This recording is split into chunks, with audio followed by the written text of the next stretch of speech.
L'actualité culturelle de la Côte d'Azur, ça se passe ici dans Top Sortie chaque vendredi soir. On va parler ce soir de la 3e édition d'un festival grâce à Edith. On parle bien sûr d'Edith Piaf et on en parle avec vous, Ludovic Imbert. Bonsoir.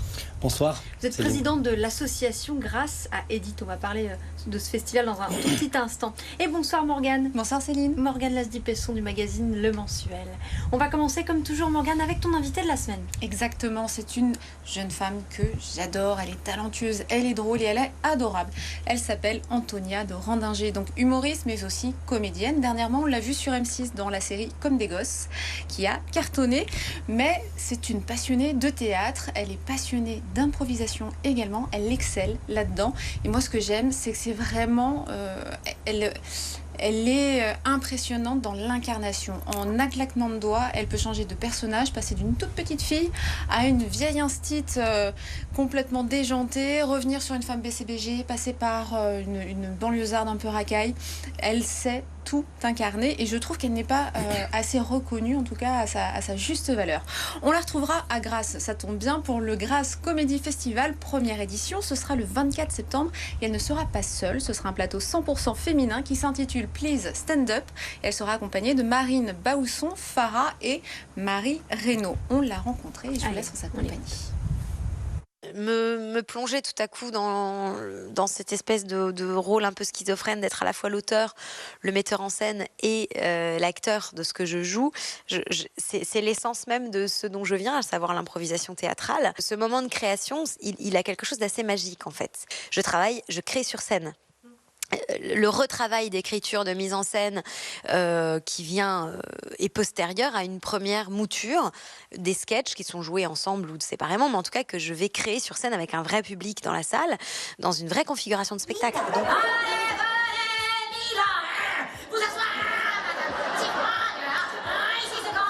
Moi, je viens de quelque chose, comme tu le disais, de très grégaire. Hein. Je viens de l'impro, je viens du théâtre, mais surtout du théâtre d'impro, du travail de troupe, d'association. Le travail en solo, c'est quelque chose qui m'est un peu tombé dessus de façon contrainte, parce que je me rendais compte que si je voulais me lancer un peu, sortir de l'associatif et être dans quelque chose d'un peu plus, on va dire... mis en lumière et un peu plus officiel, national même, il fallait que je me retrousse les manches et que je me mette à l'écriture. Dis-le qu'en ce qui me concerne, j'ai le sentiment avec ma sexualité de disposer d'une forme d'arme géostratégique domestique. Donc je me suis lancée là-dedans, mais un peu comme si on m'avait mis un sac à dos sur les épaules et on m'avait dit « Allez, vas-y, va marcher, va faire ton chemin toute seule ». Et dès que j'ai pu marcher avec des gens tout en continuant mon parcours, je l'ai fait. Et ça a été l'occasion pour moi de faire du théâtre, un peu de cinéma. Toutes les expériences collectives ont toujours été pour moi très riches et j'adore ça. S'il y a vraiment une chose que le confinement et la crise... ont mis en lumière pour moi, c'est que le travail avec d'autres gens, c'était devenu indispensable. J'avais une soif de bosser avec d'autres gens qui était vraiment inaltérable.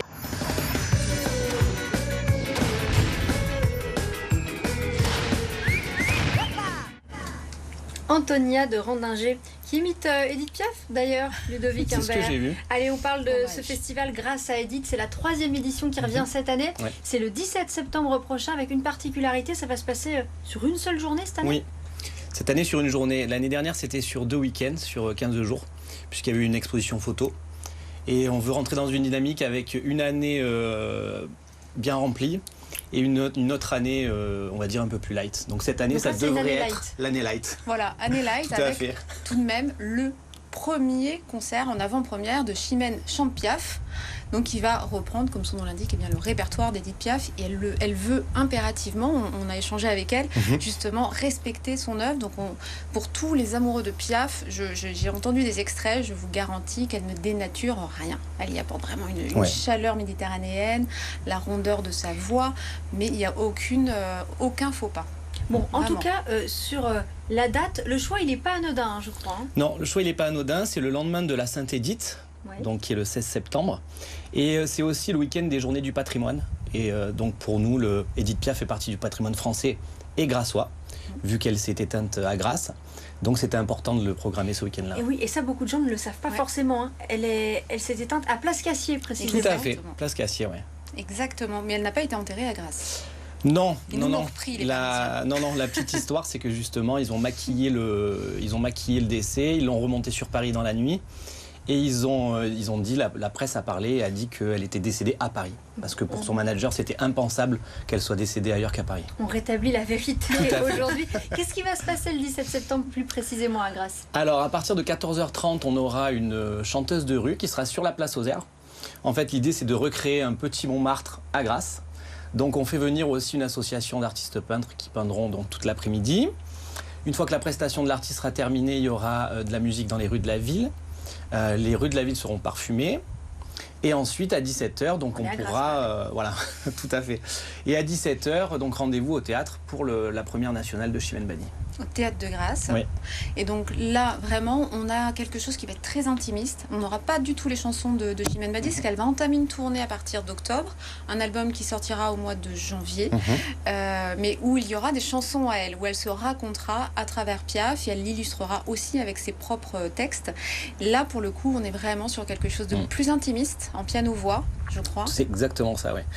Ils ont vraiment voulu marquer le passage de Chimène à Grasse. Et le spectacle qui sera proposé uniquement à Grasse pour cette date-là. Donc c'est vraiment un inédit. Est-ce qu'il y a des proches d'ailleurs d'Édith Piaf qui sont au courant d'ailleurs de l'existence de ce festival, qui participent peut-être? En fait, l'aventure s'arrête pas là. C'est-à-dire que grâce à ça, j'ai rencontré donc la sœur de Théo Sarapo qui est l'ayant droit de la famille Piaf, le collectionneur du musée Édith Piaf de Paris, Jacqueline Boyer qui a été la belle-fille d'Édith Piaf pendant un moment. Et le festival cette année s'appelle Padam Padam. Cette chanson a été écrite par Henri Conté et nous recevons la veuve d'Henri Conté, Doris Conté, qui sera là. Donc pour cet hommage. Et alors, après le concert d'Édith Piaf, on retourne sur la place aux Airs. Et là, pour le coup, pour un grand bal, le bal de la Môme. C'est la seconde édition du bal de la Môme, effectivement. Première édition l'année dernière, où on a connu un gros succès. Donc la place était pleine. Et là, cette année, avec la deuxième édition et la présence de Chimène à nos côtés, je pense que ce sera une deuxième édition exceptionnelle. Bon, eh bien, on va se laisser emporter par la foule alors le 17 septembre au soir à Grasse pour ce troisième festival Grâce à Édith. Merci Ludovic Imbert d'avoir été à vous, avec nous. Allez, merci, on va passer Morgane. à l'agenda du week-end.